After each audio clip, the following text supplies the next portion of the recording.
Bonjour à vous ici en présentiel et à distanciel. Je tiens vraiment à vous remercier pour votre présence et pour l'intérêt que vous portez aux travaux de l'OPEX. Ce que je vous propose, c'est de vous faire une présentation des grandes lignes et des conclusions de cette audition publique en 15 minutes environ pour pas perdre votre attention. Et puis après, ce qui nous permettra d'avoir, je crois qu'il y a pas mal de personnes, et ça qui nous permettra de pouvoir répondre tranquillement à toutes vos questions. Alors, je commencerai par vous resituer le pourquoi de cette audition publique. Eh bien, déjà, elle s'inscrit dans la continuité des travaux précédents de l'Office parlementaire sur le sujet des plastiques, et puis elle s'inscrit aussi en écho à cette production de plastique qui est galopante et qui procure un certain nombre d'inconvénients. Vous connaissez tous le sujet de cette croissance exponentielle avec une multiplication de la production par 2 ces 20 dernières années. Aujourd'hui, une production constitue aux alentours de 500 millions de tonnes, ce qui fait rapporter aux 8,2 milliards de terriens 60 kilos par terrien. Et puis les projections de l'OCDE nous disent 750 millions de tonnes en 2040 et le plus d'un milliard de tonnes en 2050. Donc là, on passe des 60 kilos, on passe à 90, voire à 120. Donc on se rend compte que c'est véritablement très important, et c'est surtout qu'en plus, cette production galopante, elle est suivie d'une production importante de la production de déchets, ce qui montre deux choses, ce qui montre qu'il y a peu de circularité finalement dans le sujet des plastiques, et aussi qu'il y a beaucoup une importance et un poids fort de l'usage unique, et d'ailleurs 32% des plastiques sont utilisés pour les emballages. Et puis cette croissance, elle a aussi un autre inconvénient au-delà des déchets, c'est la pollution, et notamment les microplastiques, qui sont présents partout maintenant, c'est démontré par la communauté scientifique, ils sont présents en mer, ils sont présents dans les fleuves, ils sont présents dans les rivières, ils sont présents dans les sols, dans l'air que nous respirons, et aussi dans les organismes, nous et la plupart des organismes vivants. Donc il y a une solution à ce sujet-là, elle est internationale, c'est le traité international qui arrive dans sa dernière séquence de négociation à Busan, qui va débuter dans environ 10 jours, donc du 25 novembre au 1er décembre, et où un certain nombre de sujets vont être portés au débat. Alors il y a des sujets qui font consensus, d'autres qui sont beaucoup plus conflictuels. Alors il y a un grand sujet qui est celui de la réduction de la production de polymères vierges, et là typiquement on est sur un sujet où il n'y a pas consensus, avec des pays qui disent non, il faut rien bouger, et d'autres qui essaient de militer pour cette réduction-là. En revanche, s'il y a un sujet qui fait consensus, c'est celui de la préservation de la santé humaine face à la pollution plastique, et c'est de ce sujet-là, si vous voulez, qu'on voulait s'emparer dans cette perspective de Busan à l'office parlementaire, et que nous avons organisé donc le 17 octobre 2024 deux tables rondes. Alors il y en avait une concernée le plastique particulier, j'y reviendrai, et une seconde qui était plutôt sur la chimie, cette fois-ci sur les molécules associées au plastique, et on voulait regarder dans les deux cas quelles étaient les conséquences sur la santé humaine. Donc ces deux tables rondes ont mobilisé 10 scientifiques. Vous retrouverez la liste des scientifiques dans les documents qu'on vous a remis. Ils étaient français, ils étaient britanniques, ils étaient suédois, australiens aussi. Et ils ont il y avait un autre sujet, un autre critère de qualification de leur importance, c'est que beaucoup d'entre eux font partie de la coalition internationale qui appuie par ses réflexions et ses travaux les débats du traité international. Voilà. Donc je vais désormais vous présenter les conclusions issues de cette audition publique, donc les conclusions des grands points qui nous ont été signalés par les scientifiques présents. Alors, sur la première table ronde, deux conclusions.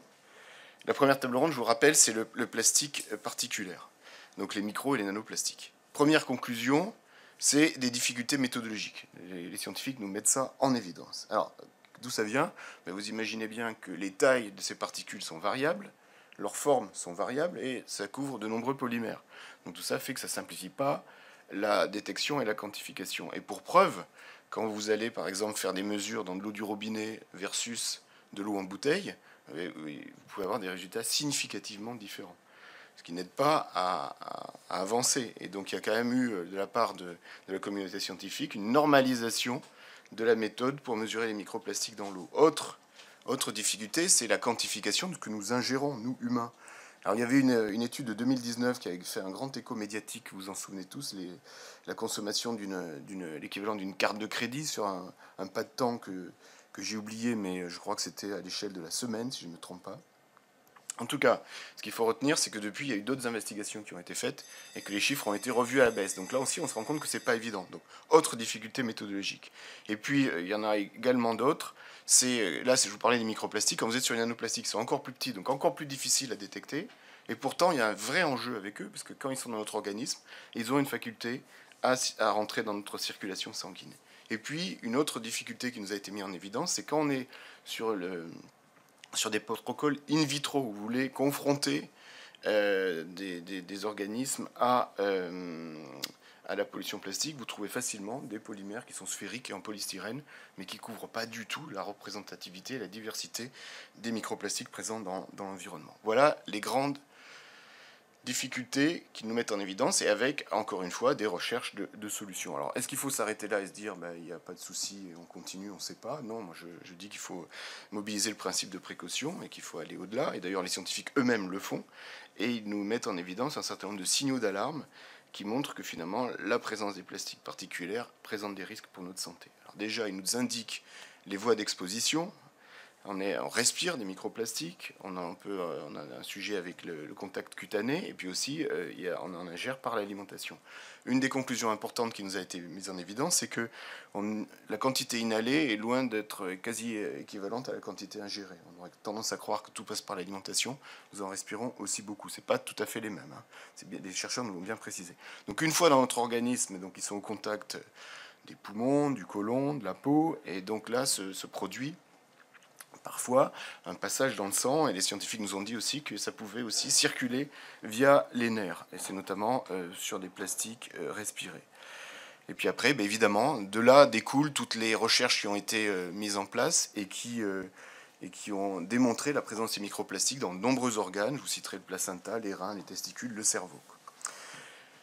Donc, ils sont présents chez nous. Quelles sont les connaissances qu'on a de l'altération que ça a sur notre métabolisme, sur notre santé? Il y a trois sujets qui ont été mis en évidence lors de la table ronde. Le premier, c'est sur le microbiote. Alors, vous connaissez tous le microbiote, cet ensemble de micro-organismes hébergés dans notre système digestif qui, quand il est à l'équilibre, concourt à notre bonne santé. Eh bien, lorsqu'il y a des microplastiques, ça peut dégrader et modifier un certain nombre de ces équilibres. Ça peut modifier le métabolisme du microbiote, et on nous a signalé par exemple la production d'acides gras à chaîne courte, de butyrate, qui est essentiel à notre santé, notamment chez les enfants, et qui est perturbé par la présence de microplastiques. Ou alors c'est l'équilibre entre les bonnes et les mauvaises bactéries, les bons et les mauvais micro-organismes, qui est perturbé par la présence des microplastiques. Donc tout ça fait l'objet de recherches qui restent en cours. Et là où c'est un peu compliqué parfois, c'est aussi dépendant du régime alimentaire. C'est-à-dire qu'évidemment, on ne va pas consommer le plastique, mais en fonction de ce qu'on a et du régime alimentaire qu'on a, le degré de perturbation peut être plus ou moins important. Les impacts via les respirations, ce qu'il convient de signaler, c'est que il existe un système qui permet d'éliminer les particules les plus fines qui arrivent dans nos poumons. Ça s'appelle la clairance mucociliaire. Eh bien, elle est mise à mal parfois par certains microplastiques qui arrivent à pénétrer au plus profond de notre système respiratoire et à franchir l'épithélium pour se retrouver dans le sang. Et on a également des chercheurs qui nous ont dit que parfois, par exemple sur le cas des rhinites allergiques, il y a des cas plus sévères lorsqu'il y avait des microplastiques dans le poumon.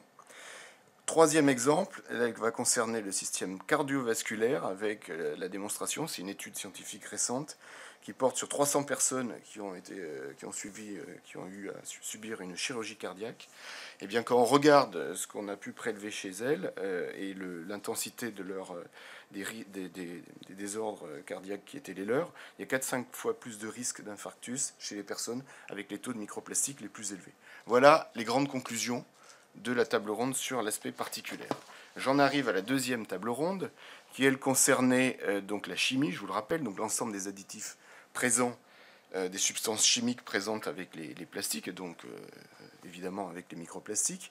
Il y a trois conclusions là, qui sont mises en évidence par la communauté scientifique qu'on a écoutée le 17 octobre. La première, c'est une méconnaissance du très grand nombre de substances associées aux polymères. Alors de quoi parle-t-on? On parle ici des additifs, qui sont les plastifiants, les antioxydants, les retardateurs de flamme, mais on parle aussi des auxiliaires de fabrication qui sont utilisés pour la production des plastiques, et puis de substances qui sont pas ajoutées intentionnellement, s'appellent les substances chimiques ajoutées non intentionnellement, et qui sont issues de la réaction chimique notamment. Ça peut être aussi des impuretés. Donc c'est de toutes ces substances-là dont on parle. Eh bien, figurez-vous que le nombre de ces substances-là s'élève à 16 000. Donc vous imaginez que c'est loin d'être négligeable. Lorsqu'il s'agit de les regarder par l'expérience scientifique, c'est plus compliqué de regarder 16 000 substances que quand vous en avez 3 à observer. Elles peuvent être caractérisées, leur dangerosité peut être caractérisée par 4 critères, qui sont leur persistance, leur bioaccumulation, leur mobilité et leur toxicité. Et quand on a dit les 16 000 et les 4 critères de dangerosité, on se rend compte qu'il y a 4 000 substances qui sont jugées dangereuses et 10 000 qui sont sans données de dangerosité. Donc on est en face de quelque chose qui pose véritablement question. Et si on regarde le sujet sous l'angle des substances qui sont réglementées, il n'y en a que 6% qui font l'objet d'une réglementation.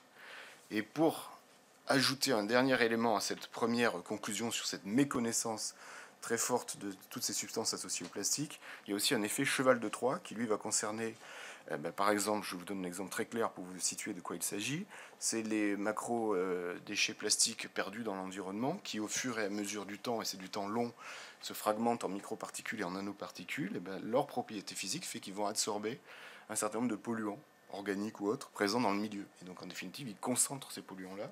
Et étant présents sur les microplastiques ingérés par des organismes, surtout le long de la chaîne alimentaire et possiblement par nous à la fin.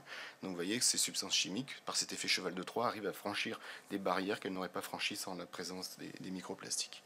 La deuxième conclusion qui est importante à souligner, c'est que la population est exposée aux substances chimiques associées au plastique. Alors, un certain nombre de résultats scientifiques nous ont été présentés. Le premier concerne le contact, si vous voulez, la présence dans le corps humain de molécules présentes dans des matériaux plastiques au contact des aliments. Eh bien, il y aurait 25% des 14 000 substances donc, présentes dans ces contenants au contact d'aliments qu'on va retrouver dans le corps humain. Et une autre recherche a montré que 15% de la population européenne présente des dosages sanguins au-dessus du seuil de tolérance de 4 composés perfluorés qui sont les plus fréquents et dont la toxicité est la plus reconnue. Et les scientifiques nous ont aussi montré, je ne vais pas rentrer dans le détail parce que là on va faire de la chimie mais assez détaillé, mais vous trouverez l'ensemble des résultats dans le document que vous avez eu. C'était une revue générale scientifique qui repose sur 52 revues synthétiques, et c'est à peu près 1,5 million d'analyses qui existent derrière. Et ils ont regardé l'impact sur la santé de 3 substances chimiques utilisées quasi exclusivement pour la fabrication des plastiques. Alors, c'est le PBDE, le BPA et le DEHP. Ce qu'il faut retenir, les grandes lignes de ce qu'il faut retenir, c'est qu'il y a des niveaux de certitude déjà plus ou moins forts de l'impact. Dans certains cas, c'est des preuves épidémiologiques, dans d'autres cas, c'est des preuves statistiquement significatives, dans d'autres cas, c'est des corrélations. En tout cas, il faut retenir que tout au long du stade de la vie, du développement embryonnaire, du développement fœtal jusqu'aux âges adultes, eh bien, on a des perturbations du système endocrinien qui peuvent se traduire par différents désordres. Ça peut être des problèmes métaboliques, ça peut être des problèmes de diabète, des problèmes d'obésité, des pertes de capacité cognitive, et puis ça peut être aussi des malformations à la naissance, différentes chez les filles ou chez les garçons. Donc on voit bien que c'est très lié au système endocrinien. Donc voilà, donc deuxième conclusion, la population est exposée à ces molécules qui sont si peu connues. Et la troisième conclusion, c'est le coût, que tout ça a un coût sanitaire. Alors il y a une étude qui nous a été présentée, alors c'est une étude exploratoire, il ne faut pas s'arrêter uniquement là-dessus, qui cherche à chiffrer sur les 3 mêmes molécules que je vous ai citées précédemment, uniquement aux États-Unis, et sur 2 ou 3 de leurs impacts, quel coût ça représente pour la société. Eh bien, le coût a été évalué à 675 millions de dollars par an. Milliards de dollars par an, excusez-moi, je précise bien, 675 milliards de dollars par an. Donc on se rend compte que même si on a une incertitude de 30 ou 40% sur cette étude exploratoire, qui est une des premières qui se prête à cet exercice-là, on est quand même sur des montants financiers qui sont loin d'être négligeables. Tout ça est intéressant parce que finalement il remet il bat en brèche l'idée selon laquelle le plastique est un matériau pas cher, qui ne coûte pas cher. Effectivement, sans doute pour le produire, pour le fabriquer, pour le consommateur qui l'achète, mais il a quand même un coût sociétal assez élevé via la chimie et tout ce que je viens de vous expliquer jusqu'alors, et sans compter d'autres coûts qui sont loin d'être négligeables, qui sont ceux de l'empreinte carbone du plastique sur l'ensemble de son cycle de vie, et qui contribue fortement à la dérive climatique avec des conséquences sanitaires, et puis aussi la pollution de zones de production de la pétrochimie, et il y a des cas très particuliers aux États-Unis. Je vous rappelle qu'on était sur une étude aux États-Unis. Et puis j'en termine avec les 9 recommandations qui sont portées suite à cette audition publique. Alors évidemment, elles sont construites sur la base de ce que nous ont dit les scientifiques, et elles sont construites aussi dans la perspective du traité international. C'est-à-dire qu'en définitive, ce travail-là, il doit nous servir à faire connaître lors de la séquence des négociations, notamment auprès des parlementaires que nous avons réunis dans une coalition internationale qui cherche à pousser le traité. Alors, très rapidement, ça rentrait dans le détail, parce qu'il faudrait là aussi une dizaine de minutes pour tout présenter. Donc déjà, c'est obtenir un traité ambitieux. Et un traité ambitieux, c'est respecter ses objectifs initiaux, ceux qui sont portés par le mandat de négociation qui a été ouvert par l'ONU en 2022, c'est-à-dire la pollution plastique, c'est la mer et la terre. La pollution plastique, c'est tout au long du cycle de vie des plastiques, de leur production à leur fin de vie. Et la pollution plastique, ce n'est pas uniquement la gestion des déchets. Ensuite, il y a le sujet de la réduction des polymères vierges. Moi, je crois qu'on peut y arriver. On considère déjà le principe même de l'économie circulaire. La réduction, le réemploi et le recyclage, ces trois leviers-là, contribuent à produire moins de polymères vierges. Et qu'ensuite, on a aussi un autre sujet, qui est celui de tous ces plastiques inutiles, à usage unique, sur lequel on a un sujet de réduction qui est loin d'être négligeable. Ensuite, la troisième préconisation consiste à renforcer les capacités des gouvernements et des scientifiques. On a vu qu'il y avait des difficultés à connaître les molécules. Espérons que les gouvernements, par l'échange de données notamment, puissent mieux connaître tous ces molécules-là, échanger leurs connaissances entre eux, puis que la science soit mieux dotée en matière de financement, pérenne sur le long terme, pour porter des cohortes et pour pouvoir porter des conclusions fortes et nous aider à trouver des solutions. Il y aura 3 recommandations sur les substances chimiques. Pour faire très simple, transparence, réduction du nombre et renforcement de l'efficacité des réglementations. Une recommandation sur les ACV des plastiques qui mérite d'être complétée pour mieux connaître le prix, l'impact des coûts des pollutions plastiques pour la société, et pour aussi mieux comparer le plastique au verre, au papier, lorsque ces comparaisons doivent avoir lieu, lorsqu'il faut trouver des alternatives, parce que notamment on ne chiffre jamais les microplastiques produits par tous ces déchets abandonnés dans la nature. Voilà, c'est un peu un avantage pour le plastique par rapport à d'autres matériaux. Je ne dis pas que tous les autres matériaux sont les plus vertueux, mais des ACV plus fines permettrait de faire des meilleures comparaisons. Avant-dernière recommandation, définir des critères sur les plastiques non essentiels. Ils existent, il y en a vraiment qu'il faut éliminer parce qu'ils ne servent à rien, donc il faut vraiment trouver une solution à cela. Et puis limiter les pertes de plastique dans l'environnement. Vous avez beau être dans le meilleur système de gestion des déchets possible, le mieux organisé, le plus efficient, le sujet n'est pas que celui-là. Il y a ces quantités de plastique, ce stock qui a été produit depuis les années 50, qui est présent dans la nature et qui continue à livrer son lot de microplastiques. Donc évitons, on a déjà ce stock, évitons d'avoir un flux supplémentaire. Et puis c'est aussi le sujet des granules de plastique industriels qui se retrouvent dans l'environnement. Voilà, j'avais dit que je tiendrais 15 minutes, j'ai tenu 17. Il faudrait laisser la place aux questions, c'est important, donc j'arrête là. C'est à vous maintenant. J'ai assez parlé. Bonjour, Victor Rogueken, journaliste à Contexte. J'ai juste 2 questions. Pourquoi ne pas carrément recommander d'interdire la production de polymères vierges, enfin, vu l'état un peu saisissant que vous avez décrit? J'ai pas compris à quoi étaient dus les 675 milliards de coûts complets. Alors oui, je voulais vous répondre. Alors déjà, les 675 milliards, c'est les 3 molécules dont je vous ai parlé tout à l'heure, donc je peux vous redonner le nom. Excusez-moi, je reprends mes notes. Alors, ces 3 molécules qui sont, c'est ici sur la page suivante, qui sont le PBDE, qui est un retardateur de flamme, le biphénol A et le DEHP, qui est un plastifiant. D'accord, ces 3 molécules-là, uniquement. Alors pourquoi les États-Unis? Parce que c'était un pays où il y avait des données, des datas qui permettaient de mener l'étude. Donc c'est pour cela, l'aire géographique est celle-là, les 3 molécules, et 2 ou 3 effets de ces molécules-là, sur les décès, sur un certain nombre de maladies. Donc vous voyez, le périmètre est très réduit. Et c'est comme ça qu'on arrive à voir, en fonction des maladies, du traitement de ces maladies, des décès. Alors il y a aussi des calculs alors ça s'appelle le prix de la vie statistique, je crois. Donc ils ont fait des calculs assez approfondis pour arriver à cette valeur-là. Ok, mais c'est une démarche exploratoire qui nécessitera d'être complétée. J'insiste beaucoup là-dessus. Oui, c'est ça. C'est bon. Oui, exactement. Et aux États-Unis. Et aux États-Unis. D'accord. Et sur 3 substances, alors qu'on nous a dit qu'il y en avait 16 000. Bon. Et l'autre partie, pourquoi ne pas tout interdire? Eh bien, parce qu'il y a quand même des plastiques qui sont utiles. Quand vous avez des plastiques qui sont dans les satellites pour observer la Terre, quand vous avez des satellites qui permettent à des véhicules d'émettre moins de CO2, à produire des énergies renouvelables, à mieux isoler nos bâtiments, à nous soigner, à avoir une production agricole qui peut éviter l'utilisation d'intrants chimiques, les autres exemples sont nombreux, d'avoir des protections contre les crues, avec des objets plastiques qui permettent de faire des barrières aux inondations. Donc cela, on ne va pas leur reprocher quoi que ce soit, surtout que ce n'est pas cela qu'on retrouve dans l'environnement. Mais on a ce sujet quand même de l'usage unique, de la durée de vie courte, de l'emballage qui représente, je vous l'ai dit, 32% et qui présente un certain nombre d'inconvénients, aussi des avantages. Mais voilà, c'est là-dessus qu'il faut agir, et donc je ne pense pas qu'on puisse tout interdire, mais qu'on puisse rationaliser ce qui est utile de ce qui ne l'est pas, et dans ce qui est utile et ce qui ne l'est pas, il n'y a pas les mêmes quantités qui sont produites, et là, vous regardez qu'est-ce qu'on peut réduire. Donc c'est vraiment une approche, c'est pas aussi simple que ça, on ne va pas arriver en disant c'est tant de pourcents, mais vous avez compris qu'il faut construire cette approche-là, et qu'on peut s'épargner vraiment un certain nombre de productions inutiles.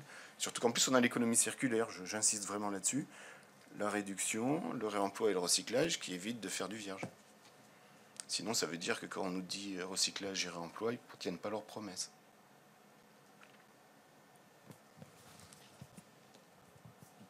Bonjour, Capucine Dupuis, je suis scénariste de bande dessinée sur l'environnement, dont le plastique. Ma question, elle porte sur le domaine de la santé et au vu de la forte proportion de toxicité qu'on a repérée dans les additifs, les charges, etc. Est-ce qu'on est serein par rapport au fait que dans les hôpitaux, l'environnement est essentiellement constitué de plastique et que le plastique vient au contact de sphères intimes des patients? Est-ce que des études ont été poussées là-dessus?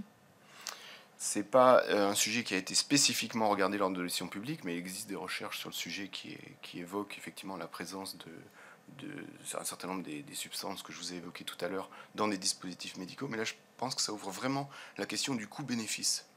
C'est-à-dire que sauver une vie avec une poche de sang, oui, possiblement, il peut y avoir une substance qui peut migrer dans l'organisme et avoir poser un certain nombre de questions pour la personne qui reçoit ce sang perfusé. Vous voyez, ça ouvre quand même, ou alors on fait rien et la personne, sans la poche de sang et sans la perfusion, elle décède. Donc on a vraiment une notion de coût-bénéfice qui rejoint aussi la question de l'utilité. C'est-à-dire que parfois, le coût-bénéfice sur certains emballages que vous avez vu à votre domicile, vous vous rendez compte qu'effectivement, ça ne sert absolument à rien. Donc là, on sort un peu du cadre de ce qui a été dit lors de notre audition publique, parce que ça a été l'objet du débat et des questions qui ont été portées, parce que finalement, c'est arrivé dans l'esprit et dans la réflexion au regard de ce que les chercheurs nous ont dit.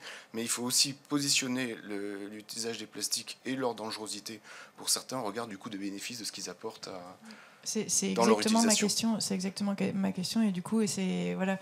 Plus le plastique est en contact avec des personnes qui sont fragiles et quand on connaît la toxicité, est-ce qu'on a quand même étudié de plus près ces interactions-là? Oui, alors encore une fois, on n'a pas évoqué, donc c'est difficile de vous dire ce que les chercheurs en pensent en termes de présentation des conclusions, mais ce que je crois, ce qui se passe, c'est-à-dire que comme ces recherches ont lieu, on voit effectivement qu'il y a un sujet, donc j'imagine qu'on essaie de faire mieux, et qu'en attendant d'avoir mieux, on a un coût-bénéfice qui est, il faut quand même utiliser ces dispositifs médicaux pour soigner et sauver des vies, quoi.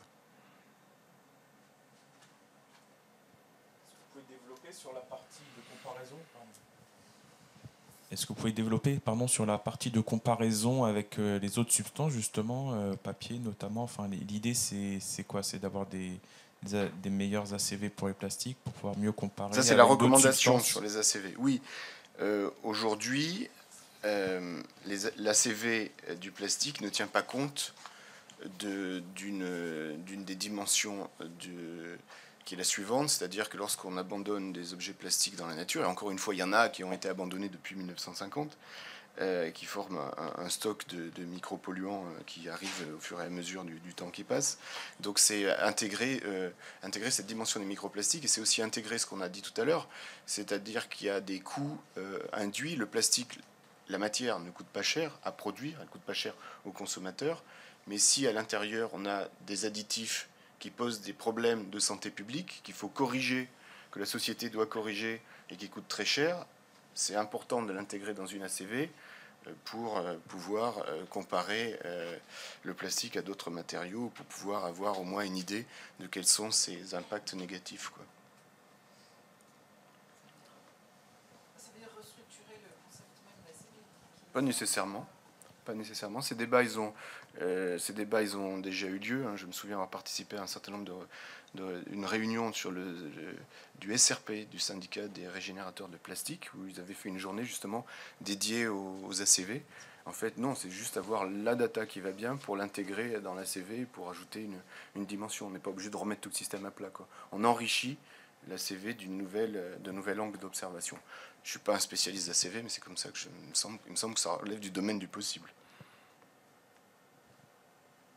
Bonjour, Florent Tarois pour le Média YouMatter. J'aimerais bien que vous reveniez sur la notion de dangerosité versus risque. Oui. C'est quoi la différence? Et est-ce que là, dans ce cas-là, on parle de liste noire, liste blanche? Est-ce que c'est un sujet qui a été traité, qui a été évoqué? Alors, le risque, vous savez, c'est le croisement de l'exposition et du danger.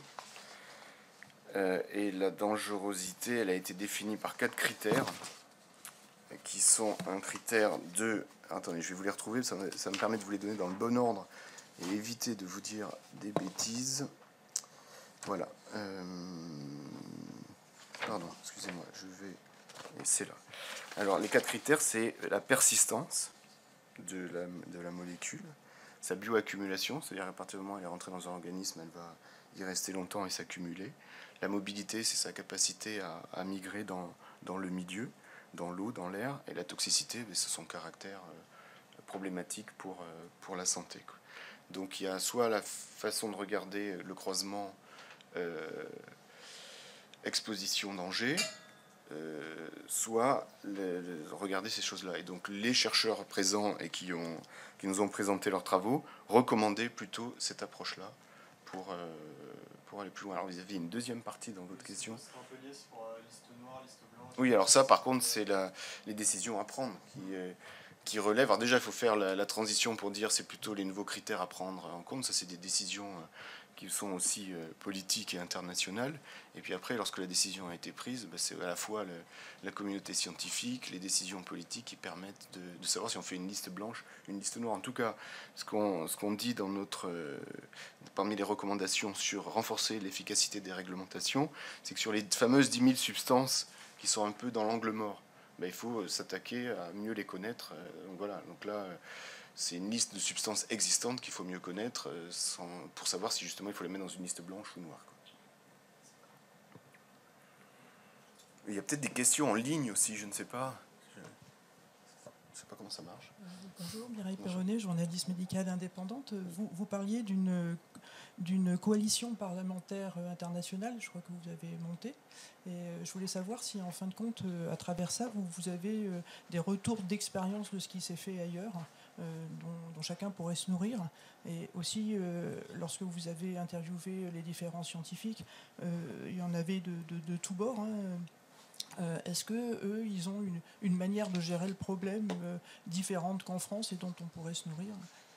Alors, la coalition, c'est justement son objectif. Donc aujourd'hui, cette coalition, elle est composée de 26 parlementaires, 15 pays différents. Et si vous voulez, si on regarde les populations que représentent ces parlementaires, ça fait 2,3 milliards d'habitants. Donc ça commence à faire quelque chose qui est un peu significatif. Et justement, on essaie de croiser entre nous nos regards et la note en question, la note de synthèse et le résumé de cette audition publique, je vais l'adresser à l'ensemble des parlementaires de la coalition en suscitant chez eux l'idée qu'eux-mêmes aillent rencontrer dans leur pays les scientifiques pour aller regarder les sujets, ce qui répond à la deuxième partie de votre question, c'est-à-dire la diversité des enjeux et des contextes. Parce qu'en définitive, les préoccupations liées aux pollutions plastiques en France ne sont pas évidemment les mêmes que celles d'un pays asiatique qui va recevoir un afflux de déchets plastiques venant de l'ensemble de la planète ou d'un autre pays avec d'autres considérations, d'autres budgétaires, d'ordre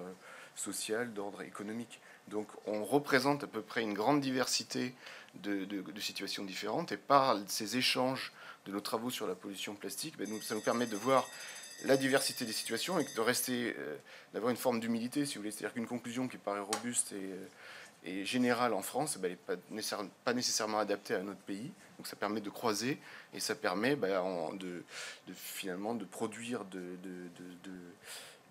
l'expertise supplémentaire auprès des parlementaires pour que chacun puisse pousser au vote du traité. On serait ravis, les 25 en question, d'avoir à le ratifier un jour dans nos parlements. Merci. Quel message principal avec ces résultats vous pouvez adresser aux négociateurs, enfin à Busan? Et est-ce que le message principal, c'est qu'il faut continuer les recherches et qu'on a encore trop peu de données? Est-ce qu'il y a quand même est-ce qu'il y a autre chose que les signaux d'alerte en quelque sorte? Mais les chercheurs nous disent, ils commencent par ça, hein, et vous avez vu, j'ai commencé aussi par ça dans la présentation, c'est de dire il y a des limites méthodologiques. Mais ils ne s'arrêtent pas là. Je vous ai dit, il y avait un exemple d'une normalisation AFNOR qui a été mise en place, donc ils essaient de lever et d'améliorer la méthodologie. Donc ça, c'est la première chose qu'il faut dire. Le message principal, c'est de dire il y a beaucoup de sujets avec la pollution plastique, la réduction de la quantité de polymères vierges produites, le recyclage, le financement des pays qui nécessitent d'avoir un accompagnement. Les sujets sont multiples. Mais et à chaque fois, il y a peut-être des lignes de fracture entre ceux qui pensent qu'il faut faire les choses ou pas. Et en tout cas, il y a un sujet sur lequel il n'y a pas de ligne de fracture. On l'avait déjà vu un peu naître au moment de l'INC2 à Paris. C'est celui de la préservation de la santé humaine vis-à-vis de la pollution plastique. Voilà. Donc ça, le sujet, pour moi, pour répondre à votre question le plus précisément possible, c'est de dire oui, aujourd'hui, il y a encore des angles morts. C'est pas parce qu'il y a des angles morts qu'il faut s'arrêter. Moi, je dis qu'il faut mobiliser le principe de précaution, continuer à chercher, continuer à regarder. Et ça, on voit bien quand on regarde la courbe du nombre de publications faites sur le sujet chaque année. On voit que là aussi, on a une courbe avec une augmentation très forte. Donc ça, c'est très bien. Mais c'est pas parce qu'on ne connaît pas qu'il faut rien faire. Et donc, il faut continuer à réfléchir au moment du traité international et considérer qu'il y a derrière tous les sujets qui seront abordés ce sujet de la santé publique qui est important et qui lui fait plutôt consensus, quoi. Voilà. Donc on ne sait pas tout, mais pour autant on ne va pas dire que ne sachant pas tout on laisse tomber et on attendra de voir les dégâts arriver pour agir, quoi. Juste deux questions supplémentaires, merci. Sur cette incertitude scientifique, l'exemple de la carte plastique ingérée par semaine, je la trouve assez parlante. Vous ne craignez pas qu'elle soit instrumentalisée dans la négo pour fabriquer du doute précisément? Ma deuxième question, c'était sur les 26 parlementaires de 15 pays. Je voulais savoir s'il y avait des pays producteurs de polymères parmi ces 15-là. Merci. Des gros producteurs. Il y a des producteurs de polymères, mais peut-être pas des gros. Je pense que l'Inde doit produire des polymères, je suis à peu près certain. L'Égypte ne produit pas de polymères, mais elle produit la matière première pour les polymères. Et il y a le Nigeria qui produit aussi de la matière première pour les polymères. Alors, vous voyez, on n'a peut-être pas les plus gros, on n'a pas les plus gros représentent les pays qui représentent le plus la pétrochimie, mais on a des pays pétroliers, c'est certain. Et l'instrumentalisation, toute donnée, quelle qu'elle soit, positive ou négative, peut être instrumentalisée par quelqu'un d'autre pour en dire autre chose que ce pourquoi elle a été faite, quoi. Donc, ouais, ça peut arriver. Alors, une question en ligne de Madame Albassini. Est-ce que vous pouvez revenir sur le traité international et quelles sont les perspectives d'une adoption? Alors, le traité international, les grandes lignes de ce qu'il faut que vous reteniez, c'est qu'à la sortie de Paris, alors excusez-moi parce que j'ai souvent parlé INC2, INC3, etc. C'est quoi les INC? C'est les comités de négociation intergouvernementaux, donc CNI en français et INC en anglais. Il y en a eu 5, c'est le mandat de négociation de l'ONU en mars 2022 qu'il avait prévu. Il y a eu Punta del Este en décembre 2022, Paris en mai, alors c'est à un mois près, je peux me tromper. On va raisonner en saison, donc au printemps 2023. Ensuite, il y a eu Nairobi à l'hiver 2023. Ottawa au printemps 2024 et donc Busan à l'hiver 2024. Donc ça, c'était programmé dès le départ, c'était le calendrier. À la sortie de Paris, l'INC2, il y avait été produit un draft 0, c'est-à-dire un premier texte sur lequel l'ensemble des parties s'accordaient pour dire voilà ce qu'il faut mettre dans le traité. Ensuite, la procédure de négociation de ces traités internationaux, c'est-à-dire que les contributeurs, vous savez, en France, au Parlement, au Sénat et à l'Assemblée, on porte des amendements, là-bas ils mettent ce qu'ils appellent des crochets, des brackets en anglais, et donc ils mettent entre crochets ce qui leur plaît pas, ou ils rajoutent quelque chose, ils le mettent entre crochets. Donc tout ça a évolué. Sortie de Paris, on avait un texte version 0. On a eu Nairobi, on a eu Ottawa. Donc 2 séquences de négociation, 2 semaines de débat. Et à la fin de ces 2 semaines-là, on a 3700 crochets. Donc ça veut dire, vous imaginez un texte où il y a 3700 occurrences qu'il faut peut-être enlever ou peut-être ajouter. Donc ça veut dire que ça devient illisible. Et donc c'était un peu compliqué. Et partant de là, le président de l'INC, qui s'appelle Luis Vallas, a mis en place ce qu'on appelle un non-paper. C'est-à-dire qu'il a produit un texte, martyr, pour essayer de sortir de cette impasse-là, pour qu'on recommence les négociations. Voilà. Tout le débat sera, est-ce que ce sera accepté par les parties prenantes, etc. Mais ça fait partie de l'objet des négociations, quoi. On a une idée là-dessus déjà ? Ah ben ça, on y verra plus clair à partir du 25, dans les premières heures. Hein. Je ne sais pas comment... Alors aujourd'hui, il y a des commentaires sur le non-paper. Il y a des gens qui, par exemple, vous disent dans le non-paper, on ne trouve pas d'objectif de réduction. C'est peut-être une stratégie. Enfin, je ne sais pas si ça y est pas. Ça veut dire qu'il y en a forcément qui diront que vous n'avez pas mis dans le non-paper les objectifs de réduction. C'est-à-dire que ça porte le sujet au débat. Vous voyez ce que je veux dire? Donc ça dépend comment on se positionne. Mais ce sont bien les négociateurs qui, a priori, dès le début des négociations, vont décider de la base de travail. Et on est bien d'accord. Voilà. Donc dès le lundi 25, à suivre de comment ils réagissent à ce non-paper, comment tout ça va prendre forme. Ça, je ne peux pas vous dire. Hein. En toute humilité, je ne sais pas, quoi. Alors, il y a une autre question de France Télé. Les dégâts ne sont-ils pas déjà là? N'y a-t-il pas urgence à réglementer? Les dégâts sont déjà là, oui, effectivement. Autant sur la santé humaine, comme je vous l'ai dit, les chercheurs nous disent qu'il y a besoin encore d'en savoir plus. Autant sur la biodiversité, il y a des choses qui sont bien mieux connues. Après, la réglementation, elle a déjà eu lieu. Considérons en France, on ne fait pas partie des derniers. Alors on a cette fameuse loi qui fait tant parler d'elle, la loi AGEC, qui avait servi à réglementer un certain nombre de choses. Il y a eu la loi climat-énergie. On voit qu'il y a encore des initiatives aujourd'hui parlementaires en disant il faut se poser la question des bouteilles plastiques de petits contenants. Enfin voilà, c'est un sujet qui revient régulièrement. Là, je vous parle de la France. En Europe, il y a eu PPWR, il y a eu Single Use Plastic. Enfin voilà, il y a d'autres réglementations. Et puis il en existe dans d'autres pays. Je me rends compte au travers de la coalition parlementaire qu'au Canada, il ne reste pas sans rien faire. Qu'aux États-Unis, en Californie, il y avait un représentant un membre de la Chambre des représentants qui avait porté un texte. J'avais moi-même rencontré un sénateur de Rhode Island, Sheldon Whitehouse, qui avait porté un texte. Enfin voilà, le sujet existe, les impacts sont plus ou moins connus selon ceux qu'on considère, mais la réglementation avance et c'est pas un sujet qui laisse indifférents les parlements, les politiques, les chercheurs et les entreprises elles-mêmes aussi d'ailleurs, quoi. Et les ONG.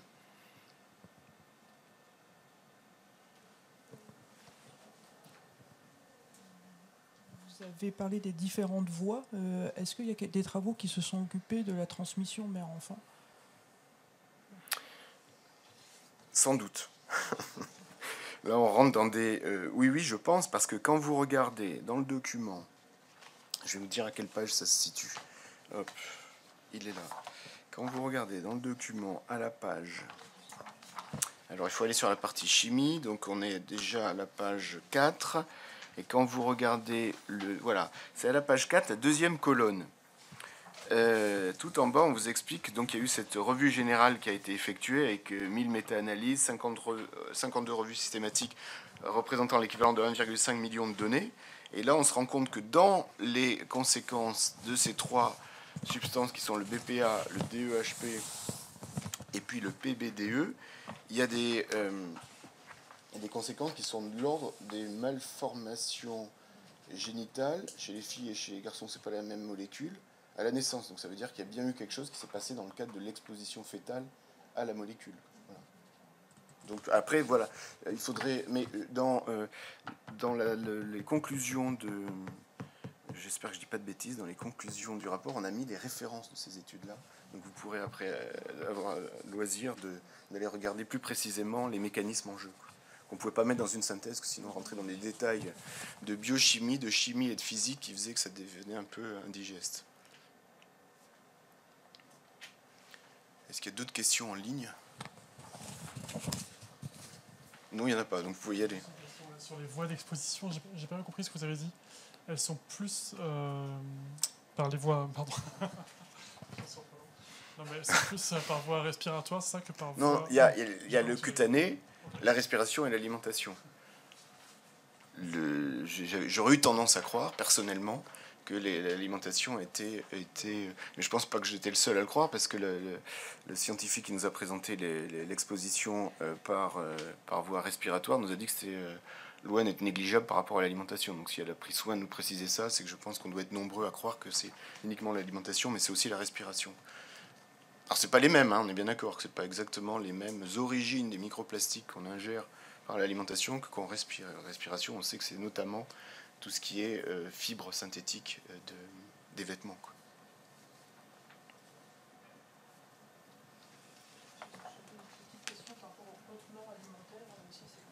Attendez, je crois que vous preniez le... Une petite question par rapport au contenant alimentaire. C'est aussi un peu révélateur de ce que vous avez dit.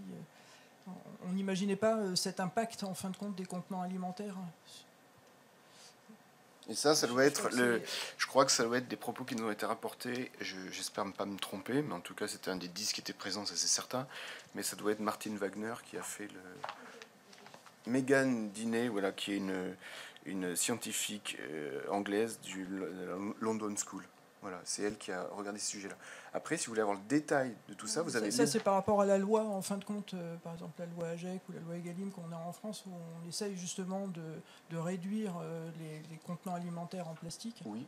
Donc voilà, c'est quelque chose qui renforce cette idée de... Alors oui, mais pas avec la même logique de réflexion. C'est-à-dire que là, on est sur une logique chimique. C'est-à-dire que dans ces contenants-là, il peut y avoir un certain nombre de matières actives dont beaucoup ne sont pas connues, et c'est au contact d'aliments, et quand on regarde ce qu'on retrouve dans les humains, on a une corrélation. Donc ça, c'est la logique chimique. AGEC, c'était la logique gaspillage et déchets. Donc quand, par exemple, les emballages de fruits et légumes, c'était plutôt une problématique d'éviter de produire des déchets, quoi.